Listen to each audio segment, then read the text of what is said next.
Here's my EdPuzzle. There are many theories surrounding the formation of tornadoes. One key component they share is the presence of both high and low pressure air in a given space. Air particles from the area of high pressure move toward an area of low pressure, a movement that creates wind. Non-supercell tornadoes, such as waterspouts and landspouts, begin when cool... I'm about to show you my first EdPuzzle. In the passport submissions, it says to add an audio track. Unfortunately, EdPuzzle will not enable this feature for me. I have attached the screenshot of adding an audio track and how it will not let me add the audio track to the EdPuzzle. Go ahead and enjoy my EdPuzzle about tornadoes for my 3rd grade students who are learning about tornadoes right now. Theories surrounding the formation of tornadoes. One key component they share is the presence of both high and low pressure air in a given space. Air particles from the area of high pressure move toward an area of low pressure, a movement that creates wind. Non-supercell tornadoes, such as waterspouts and landspouts, begin when cool high-pressure air and warm low-pressure air are present, particularly near ground level. As air particles move horizontally from the high-pressure area to the low-pressure area, wind begins to pick up. Winds blowing at different speeds and in different directions and altitudes begin to blow cyclically.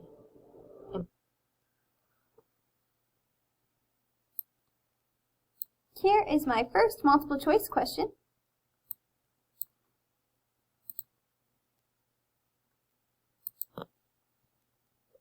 How do you think Indiana weather is? We are considered to be in Tornado Valley. Do you think, what type of tornadoes do you think? Go ahead and talk to someone near you about what kind of tornadoes do you think we see here in Indiana?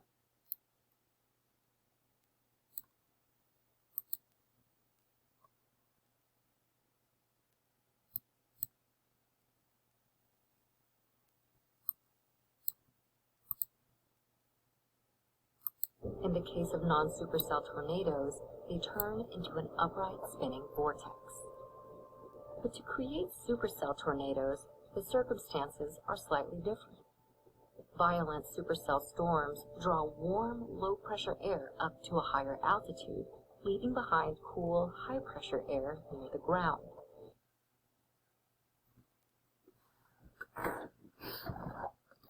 Over here is supercell tornadoes. Why do you think they're called supercell tornadoes?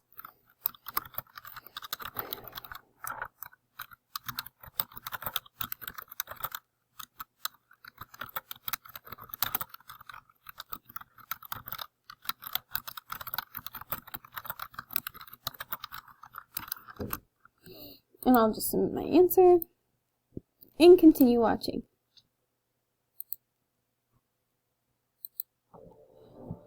Air particles attempting to bring the two levels of air pressure into balance creates wind that blows vertically. The wind increases and starts to blow in a cyclical fashion, creating a pipe of wind that rolls along the ground. In both cases, an upward current of wind called an updraft provides the final ingredient for creating a tornado. In a budding non-supercell tornado, an updraft stretches its vertical vortex until it reaches the clouds. To create a supercell tornado, an updraft lifts the rolling pipe of wind upward until it stands upright. Then it pulls condensation from the skies and into the spinning vortex. As soon as the vortices, supercell or non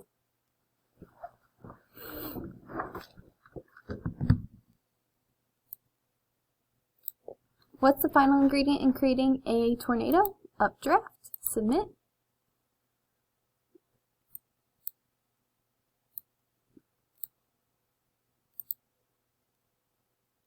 non-supercell connect the ground to the clouds, they are officially classified.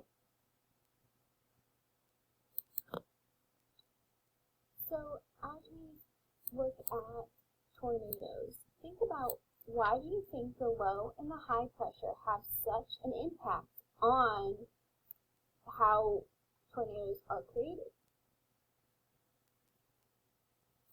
As tornadoes. Okay, so that is my first EdPuzzle.